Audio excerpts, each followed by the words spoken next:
കഴിഞ്ഞ വർഷം ആഗസ്റ്റ് 5-നാണ് നമ്മുടെ തൊട്ട അയൽരാജ്യമായ ബംഗ്ലാദേശിൽ അവിടുത്തെ പ്രധാനമന്ത്രി ഷെയ്ഖ് ഹസീനയ്ക്ക് കലാപത്തെ തുടർന്ന് നാടുവിടേണ്ടി വന്നത്. അവർ ഇന്ത്യയിൽ അഭയം പ്രാപിച്ചു. ആഗസ്റ്റ് 8-ന് ബംഗ്ലാദേശിലെ ഭരണകൂടത്തെ അട്ടിമറിച്ചുകൊണ്ട് പുതിയ സർക്കാർ മുഹമ്മദ് യൂനിസിന്റെ നേതൃത്വത്തിൽ, നൊബേൽ സമ്മാന ജേതാവ് മുഹമ്മദ് യൂനിസിന്റെ നേതൃത്വത്തിൽ പുതിയ സർക്കാർ വരികയും ചെയ്തു. അദ്ദേഹം അതിന്റെ മുഖ്യ ഉപദേശകനായിട്ടാണ് അറിയപ്പെടുന്നത്. അതൊരു താൽക്കാലിക സർക്കാരാണ്. അവർ ഭരണഘടനയെ മുറുകെ പിടിച്ച്, ബംഗ്ലാദേശിലെ ഭരണഘടനയെ മുറുകെ പിടിക്കുന്നു എന്ന് അവർ അവകാശപ്പെടുന്നുണ്ടെങ്കിൽ പോലും അത് ജമായത്തെ ഇസ്ലാമിയുടെ നിയന്ത്രണത്തിലുള്ള ഒരു സർക്കാരാണ്. കാരണം ബംഗ്ലാദേശ് ഭരണഘടനയിൽ അങ്ങനെ ഒരു താൽക്കാലിക സർക്കാരിനെ കുറിച്ച് പറയുന്നില്ല. പക്ഷെ ഇവിടെ താൽക്കാലിക സർക്കാർ എന്ന് പറയുന്നത് സാധാരണഗതിയിൽ നയപരമായ തീരുമാനങ്ങൾ എടുക്കാത്ത നിഷ്പക്ഷമായ ഒരു സംവിധാനമായിരിക്കണം. പക്ഷേ ബംഗ്ലാദേശിൽ നടക്കുന്നത് ജമായത്തെ ഇസ്ലാമിയുടെ ഭരണമാണ്. പല മുസ്ലിം സംഘടനകളുടെയും പ്രതിനിധികൾ അതിലുണ്ട്. ഹിസ്ബുൽ താഹിർ ഉണ്ട്, ഇസ്ലാമി ആന്തോളൻ ബംഗ്ലാദേശ് ഉണ്ട്, അതേപോലെ തന്നെ ഹിഫാസത്ത് ഇസ്ലാം ഉണ്ട്. അങ്ങനെ പല സംഘടനകളും ഈ ബംഗ്ലാദേശിലെ ഭരണകൂടത്തിലുണ്ട്, അല്ലെങ്കിൽ ഉപദേശകന്മാരിലുണ്ട് എന്നുള്ളതാണ് ഒരു വസ്തുത. ഇവിടെ ഏറ്റവും പ്രധാനമായ ഒരു കാര്യം, ലോകത്തെ മുഴുവൻ അല്ലെങ്കിൽ ഇന്ത്യയിലെയെങ്കിലും മാധ്യമങ്ങളെ അവർ തെറ്റിദ്ധരിപ്പിച്ചത് ബംഗ്ലാദേശിൽ വിദ്യാർത്ഥികളുടെ കലാപം നടക്കുന്നു എന്നുള്ളതായിരുന്നു. സത്യത്തിൽ അതൊരു വിദ്യാർത്ഥികളുടെ കലാപമായിരുന്നില്ല, മറിച്ച് കാരണം ബംഗ്ലാദേശിലെ യൂണിവേഴ്സിറ്റി വിദ്യാർത്ഥികളുടെ ഇടയിലൊന്നും ഛാത്ര ശിബിർ എന്ന് പറയുന്ന ജമാഅത്തെ ഇസ്ലാമിയുടെ വിദ്യാർത്ഥി സംഘടനയ്ക്ക് കാര്യമായ സ്വാധീനമില്ല. അതൊരു വിദ്യാർത്ഥി കലാപമായിരുന്നില്ല, മറിച്ച് ജമാഅത്തെ ഇസ്ലാമി ആസൂത്രണം ചെയ്ത, വളരെ പ്ലാൻ ചെയ്ത് കാൽക്കുലേറ്റ് ചെയ്ത് ആസൂത്രണം ചെയ്ത ഒരു ഗൂഢാലോചനയിലൂടെയാണ് അവർ അട്ടിമറി നടത്തുകയായിരുന്നു അവർ ബംഗ്ലാദേശിൽ ചെയ്തത് എന്നുള്ളതാണ് ഒരു പ്രധാനപ്പെട്ട കാര്യം.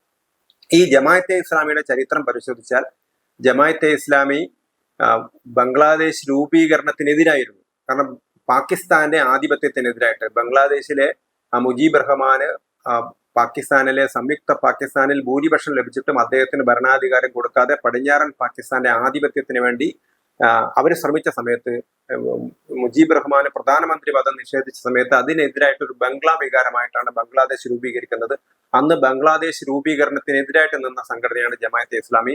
പാകിസ്ഥാന്റെ പട്ടാളം ലോകത്തിലെ ഏറ്റവും വലിയ ക്രൂരതയാണ് പാകിസ്ഥാന്റെ പട്ടാളം അന്ന് ബംഗ്ലാദേശ് നടത്തിയത്. ആയിരക്കണക്കിന്, പതിനായിരക്കണക്കിന് ആളുകളെയാണ്, ലക്ഷക്കണക്കിന് ആളുകളെയാണ് അവർ കശാപ്പ് ചെയ്തത്. ആ കശാപ്പ് ചെയ്യാനൊക്കെ നേതൃത്വം കൊടുത്ത ജമാഅത്തെ ഇസ്ലാമിയാണ് ഇന്ന് ബംഗ്ലാദേശിന്റെ ഭരണം നിർവഹിക്കുന്നത് എന്നൊരു വിധി വൈപരീതമായിട്ട് നമുക്ക് തോന്നാം. കാരണം ഏതൊരു ജമാഅത്തെ ഇസ്ലാമിക്കെതിരായിട്ടാണോ ബംഗ്ലാദേശിലെ ജനങ്ങൾ ഒരുമിച്ച്, ഏതൊരു പാകിസ്ഥാനെതിരായിട്ടാണോ ബംഗ്ലാദേശിലെ ജനങ്ങൾ ഒരുമിച്ച് ഒരു രാഷ്ട്രം കെട്ടിപ്പടുക്കുന്നത്, നമ്മുടെ പൂർണ്ണ സഹായത്തോടുകൂടി, ഇന്ത്യൻ പട്ടാളത്തിന്റെ പൂർണ്ണ സഹായത്തോടുകൂടിയാണ് ബംഗ്ലാദേശ് രൂപീകരിക്കുന്നത്. പക്ഷെ ഇന്ന് അതേ ബംഗ്ലാദേശ് പാകിസ്ഥാന്റെ നിയന്ത്രണത്തിലുള്ള ജമാഅത്തെ ഇസ്ലാമിയുടെ കൈകളിൽ എത്തിയിരിക്കുന്നു. കേവലം 5 മുതൽ 10% വരെ വോട്ട് മാത്രമാണ് ജമാഅത്തെ ഇസ്ലാമിക്കുള്ളത്.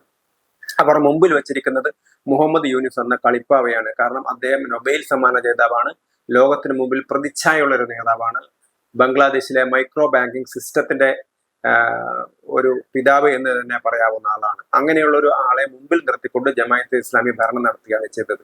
ഈ സമയത്ത് നമുക്ക് ജമാഅത്തെ ഇസ്ലാമിയെ കൂടി ഒന്ന് പരിശോധിക്കേണ്ടതുണ്ട്. ജമാഅത്തെ ഇസ്ലാമി മൗദൂദിയുടെ സിദ്ധാന്തങ്ങൾ അടിയുറച്ച് വിശ്വസിക്കുന്ന ഏറ്റവും വലിയ പിന്തിരിപ്പൻ വിഭാഗമായ ഇസ്ലാമിക തീവ്ര വിഭാഗമാണ് ജമാഅത്തെ ഇസ്ലാമി.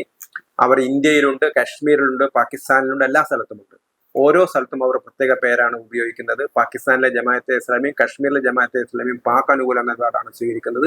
ഇന്ത്യയിലെ ജമാഅത്തെ ഇസ്ലാമി വളരെ തന്ത്രപരമായിട്ടാണ് പെരുമാറുന്നത്. നമുക്കറിയാം, കേരളത്തിൽ മീഡിയ കൊണ്ട് മാധ്യമം തുടങ്ങിയ പത്രങ്ങളും ചാനലുകളൊക്കെ അവരുടെ കൈവശമുണ്ട്.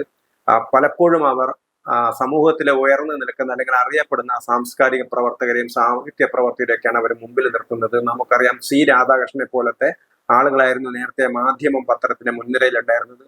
അതുപോലെ നക്സലേറ്റുകൾ, പഴയകാല നക്സലേറ്റുകളെ ആളുകളെയൊക്കെ അവർ സംഘടിപ്പിച്ച് നിർത്തി. അങ്ങനെ ഒരു പുകമറ സൃഷ്ടിച്ചുകൊണ്ടാണ് ജമാഅത്തെ ഇസ്ലാമി പ്രവർത്തിക്കുന്നത്. പക്ഷെ ഇന്ന് ഇന്ത്യയിലെ ആളുകൾ, ഇന്ത്യയിലെ മുസ്ലിങ്ങൾ പെട്ടെന്ന് തന്നെ പലസ്തീന് വേണ്ടിയൊക്കെ പോരാടുന്നത്, മതപരമായ കാര്യങ്ങൾക്ക് വേണ്ടി അന്താരാഷ്ട്ര തലത്തിലുള്ള പ്രശ്നങ്ങളൊക്കെ സ്വന്തം പ്രശ്നങ്ങളെ പോലെ കൊണ്ടുവരാനുള്ള ഒരു സൈദ്ധാന്തികമായ ചരിത്രപരമായ അടിത്തറ അല്ലെങ്കിൽ ഒരു രാഷ്ട്രീയമായ അടിത്തറ അവരുടെ ഇടയിൽ ഉണ്ടാക്കിയെടുത്തത് ജമാഅത്തെ ഇസ്ലാമിയാണ്.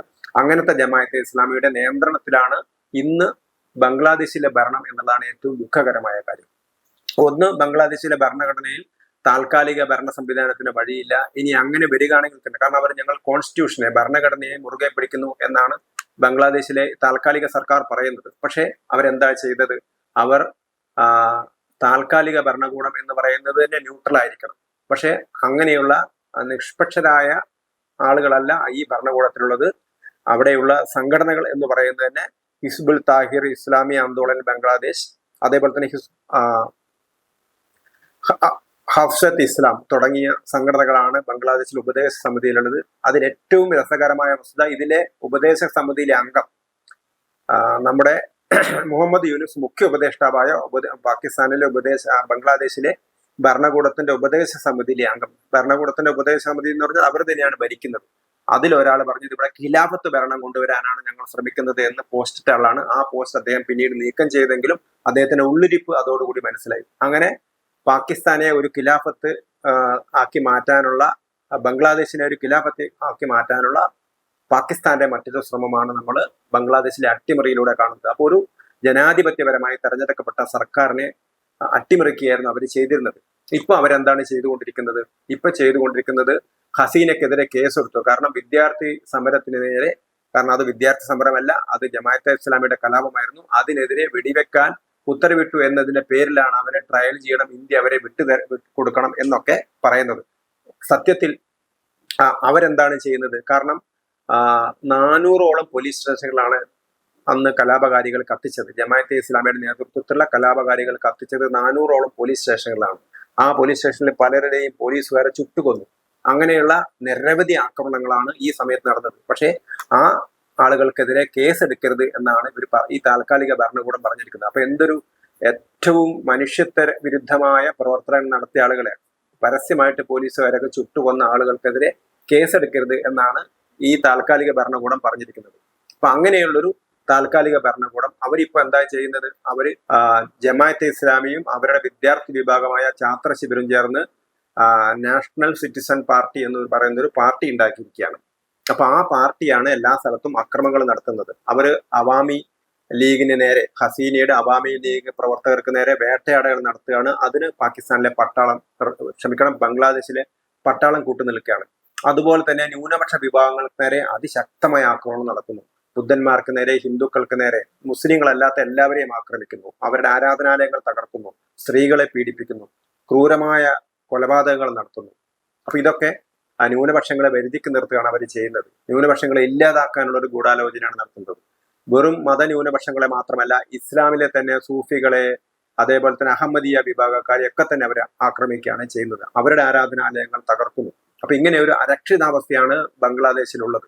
ഇപ്പം അവർ ചെയ്യുന്നത് അവിടുത്തെ ഇലക്ഷൻ അട്ടിമറിക്കാൻ ശ്രമിക്കുകയാണ്. കാരണം ഒരു താൽക്കാലിക ഭരണകൂടത്തിന് നിയമപരമായ അല്ലെങ്കിൽ നയപരമായ തീരുമാനങ്ങൾ എടുക്കാൻ അധികാരമില്ല. പക്ഷെ അവർ ഇലക്ഷൻ നടത്താൻ അവിടുത്തെ പട്ടാളം ആവശ്യപ്പെട്ടിട്ട് പോലും അവർ ഇലക്ഷൻ നടത്താതെ നീട്ടി കൊണ്ടുപോവുകയാണ് ബംഗ്ലാദേശിലെ ഭരണാധികാരികൾ ചെയ്യുന്നത്. അവരിപ്പം ബംഗ്ലാദേശ്, ചൈന, പാകിസ്ഥാൻ എന്നൊരു സഖ്യം ഇവിടെ രൂപപ്പെട്ടു വരികയാണ്. കാരണം നേരത്തെ മുതൽ ബംഗ്ലാദേശിന്റെ രൂപീകരണം മുതൽ നമ്മളുമായിട്ട് നല്ല സൗഹൃദത്തിലായിരുന്നു ബംഗ്ലാദേശ്.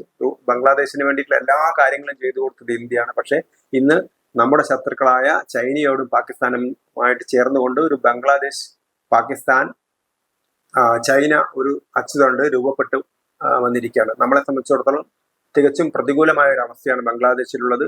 ഈ ബംഗ്ലാദേശിലെ മനുഷ്യാവകാശ ദംശനത്തിനെതിരെ UN-ലൊക്കെ പരാതി പോയിട്ടുണ്ട്. UN അതില് ചില ഇടപെടലുകളൊക്കെ നടത്തിയിരുന്നു. പക്ഷേ അവരിപ്പോ ചെയ്തിരിക്കുന്നത് എല്ലാവരെയും നിയന്ത്രിച്ച് നിർത്തിയിരിക്കുകയാണ്. അവിടുത്തെ മാധ്യമ പ്രവർത്തകരൊക്കെ പലരെയും ജയിലിലാക്കി കഴിഞ്ഞു. ബംഗ്ലാദേശിൽ നിന്ന് നിഷ്പക്ഷമായ വാർത്തകൾ നിങ്ങൾക്ക് പുറത്ത് കിട്ടില്ല. കാരണം ഭരണകൂടം പുറത്തു കൊടുക്കുന്ന വാർത്തകൾ മാത്രമാണ് ബംഗ്ലാദേശിൽ നിന്ന് വരുന്നത്. ഭരണകൂടത്തെ ന്യായീകരിക്കുന്ന വാർത്തകളാണ് വരുന്നത്. ഇന്ത്യയിലെ മാധ്യമങ്ങളും പലപ്പോഴും അത് തന്നെയാണ് റിപ്പോർട്ട് ചെയ്യുന്നത്. അതേസമയത്ത് ഏറ്റവും ക്രൂരമായ നരമേധമാണ് ബംഗ്ലാദേശ് നടക്കുന്നത്. ന്യൂനപക്ഷ ധ്വംസനമാണ് ബംഗ്ലാദേശ് നടക്കുന്നത്. അതേപോലെ തന്നെ അവരുടെ സാമ്പത്തിക സ്ഥിതി അങ്ങേറ്റം തകരാറിലായി കഴിഞ്ഞിരിക്കുന്നു. അപ്പം ഒരിക്കലും ബംഗ്ലാദേശിന് മുന്നോട്ട് കൊണ്ടുപോകാൻ പറ്റാത്ത അവസ്ഥയിലേക്കാണ് ഇപ്പോൾ കാര്യങ്ങൾ നീങ്ങിയിരിക്കുന്നത്. ഈ ജനക്കൂട്ടത്തിനെ കൊണ്ടുള്ളൊരു മോബ് സൈക്കോളജിയാണ് അവർ നടത്തുന്നത്. കാരണം ജനക്കൂട്ടം നേരിട്ട് പോയിട്ട് അവിടുത്തെ ബാങ്ക് ഗവർണറെ ആക്രമിക്കുന്നു, എന്നിട്ട് അത് പിടിച്ചെടുക്കുകയാണ്. കോടതിയെ ആക്രമിക്കുന്നു, ചീഫ് ജസ്റ്റിസിനെ മാറ്റുന്നു, അവർ പിടിച്ചെടുക്കുന്നു. അങ്ങനെ കോടതിയും ഒക്കെ ജനക്കൂട്ടം നിയന്ത്രിക്കുന്ന ഒരു രീതിയിലേക്ക് വന്നിരിക്കുകയാണ് ബംഗ്ലാദേശിൽ.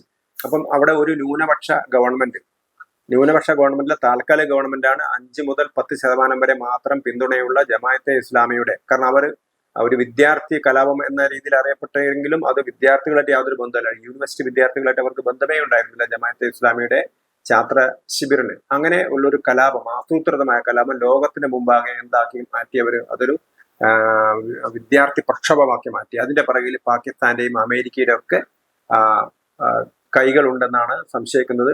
സംശയമല്ല, അങ്ങനെ തന്നെയാണ് എല്ലാവരും ഉറച്ചു വിശ്വസിക്കുന്നത്. അപ്പൊ അങ്ങനെ ഒരു അവസ്ഥയിലാണ് ബംഗ്ലാദേശ് നിൽക്കുന്നത്. ഇന്ത്യയെ സംബന്ധിച്ചിടത്തോളം നമ്മുടെ ഭൂമിശാസ്ത്രപരമായ ബംഗ്ലാദേശ് പ്രത്യേക രാജ്യമാണെങ്കിലും ഭൂമിശാസ്ത്രപരമായി നമ്മുടെ രാജ്യത്തിനകത്ത് നിൽക്കുന്ന മറ്റൊരു രാജ്യമാണ്. ഭൂമിശാസ്ത്രപരമായിട്ട് നമ്മുടെ ഉള്ളിലാണ് ബംഗ്ലാദേശ് നിൽക്കുന്നത്. അപ്പൊ അതുകൊണ്ട് തന്നെ നമ്മളെ സംബന്ധിച്ചിടത്തോളം ഏറ്റവും പ്രാധാന്യമേറിയതാണ് ബംഗ്ലാദേശ്. ബംഗ്ലാദേശിലെ ഹിന്ദുക്കളെ നേരെ നടക്കുന്ന ആക്രമണം എന്ന് പറഞ്ഞാൽ അത് ഇന്ത്യക്ക് നേരെ നടക്കുന്ന, ഇന്ത്യയിലെ ഹിന്ദുക്കൾക്ക് നേരെ നടക്കുന്ന ആക്രമണത്തിന് തുല്യമാണ്. നമ്മുടെ ഏറ്റവും അടുത്ത രാജ്യമായ ബംഗ്ലാദേശ് ഇന്ന് നമ്മുടെ എതിർ രാജ്യമായ പാകിസ്ഥാന്റെ കൈകളിലേക്ക് പോയിരിക്കുന്നു. ഇതോടൊപ്പം തന്നെ നമ്മൾ മനസ്സിലാക്കേണ്ട ഒരു കാര്യം, നമ്മുടെ രാജ്യത്തും ഇസ്ലാമിക തീവ്ര ശക്തികൾ വളരെ കാര്യമായി പ്രവർത്തിക്കുന്നുണ്ട്. പെട്ടെന്ന് തന്നെ അവർക്ക് ഭൂരിപക്ഷമുള്ള സ്ഥലങ്ങളിൽ അധികാരം പിടിച്ചെടുക്കാൻ പറ്റുന്ന രീതിയിലേക്ക് ഒരു സംവിധാനം. കാരണം അവര് ഇപ്പൊ തന്നെ നേരത്തെ സൂചിപ്പിച്ചതുപോലെ ജമാഅത്തെ ഇസ്ലാമി പൊതുജനങ്ങളുടെ നല്ല മുഖമുള്ള ആളുകളെ മുമ്പിൽ നിർത്തിയിട്ടാണ് അവരിതൊക്കെ ചെയ്യുന്നത്. മുഹമ്മദ് യൂനിസ് എന്ന് പറയുന്ന ഒരു കളിപ്പാവിയെ മുമ്പിൽ നിർത്തിയിട്ടാണ് ജമാഅത്തെ ഇസ്ലാമി ബംഗ്ലാദേശിൽ കളിക്കുന്നെങ്കിൽ എപ്പോൾ വേണമെങ്കിലും ഒരു സംഘടിത ഇസ്ലാമിക ശക്തികൾക്ക് എവിടെയും കലാപം സൃഷ്ടിക്കാൻ കഴിയും. കാരണം അവർ പുറത്ത് പറയുന്നത് വിദ്യാർത്ഥി പ്രക്ഷോഭം ബംഗ്ലാദേശിൽ, അതുകൊണ്ട് ഹസീനയ്ക്ക് അധികാരം വിട്ട് ഒഴിയേണ്ടി വന്നു. അങ്ങനെ ഹസീനയുടെ പാർട്ടിയെ മുഴുവൻ ഇല്ലാതാക്കുകയാണ് ഇവിടെ ചെയ്യുന്നത്. പോലീസ് സ്റ്റേഷനുകളൊക്കെ കത്തിച്ച് പോലീസുകാരെയൊക്കെ ചുട്ടുകൊല്ലുകയാണ് അവിടെ ചെയ്തത്. അങ്ങനെയാണ് അവർ അധികാരം പിടിച്ചെടുത്തത്. ആ അധികാരം പിടിച്ചെടുത്ത ശേഷം ആ അധികാരം നിലനിർത്തിക്കൊണ്ട് അത് തുടരാൻ വേണ്ടി ഇലക്ഷൻ നടത്താതിരിക്കുന്നു. അപ്പൊ ഇതൊരു ജമാഅത്തെ ഇസ്ലാമിയുടെ മറ്റൊരു മുഖമാണ്. അപ്പൊ നമ്മുടെ മുമ്പിൽ വളരെ ജനാധിപത്യവാദികളായിട്ട് അഭിനയിക്കുന്ന, അല്ലെങ്കിൽ മതേതരത്വത്തിന്റെ വക്താക്കളായിട്ട് അഭിനയിക്കുന്ന ജമാഅത്തെ ഇസ്ലാമിയുടെ ഒരു യഥാർത്ഥ മുഖം കൂടിയാണ് നമ്മൾ ബംഗ്ലാദേശിൽ കാണുന്നത്. ബംഗ്ലാദേശ് ജമാഅത്തെ ഇസ്ലാമിയുടെ മാത്രം പ്രശ്നമല്ല, ഇന്ത്യയുടെ ദേശീയ ഐക്യത്തിന്റെയും നമ്മുടെ പുരോഗതിയുടെ ഒക്കെ പ്രശ്നമാണ്. കാരണം നമ്മുടെ രാജ്യത്തോട് ചേർന്ന് കിടക്കുന്ന രാജ്യമാണ്. അവിടെ പാകിസ്ഥാൻ ഒരു താവളം ഉണ്ടാവുക എന്ന് പറയുന്നത് നമ്മളെ സംബന്ധിച്ചിടത്തോളം വളരെ ക്ഷീണം ചെയ്യുന്ന ഒരു കാര്യമാണ്. അതുകൊണ്ട് തന്നെ അതിശക്തമായിട്ട് ബംഗ്ലാദേശിൽ ഇടപെടുകയാണ് നമ്മുടെ കേന്ദ്ര സർക്കാർ ചെയ്യേണ്ടത്.